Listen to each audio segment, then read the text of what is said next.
In this video, I will teach you how to get unlimited orbs without doing a single quest. However, I would appreciate if you subscribe my channel if you want free Discord Nitro news on time. Otherwise, you might miss out on it. Now this is easy.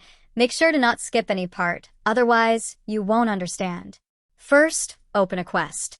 Once the quest is opened, go to that video player with arrow option at top and drag its frame to the end.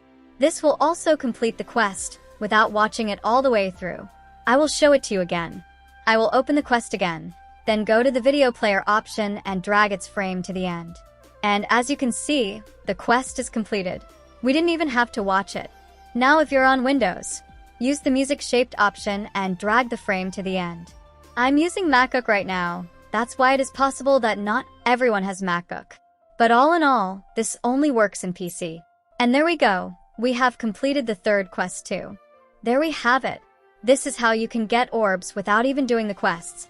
If you like this video, hit the like and subscribe button for the algorithm. As for Discord Nitro, you can get it from the Orbs exclusive shop. With over 5,700 orbs, I can get 4 months Nitro. You can join my main server if you want decors and layouts. We have banners, PNGs, and all kinds of layouts that you need. My main server is also for mental health and Genshin. When you click the join link, fill out a form explaining why you have joined us. A staff will accept you.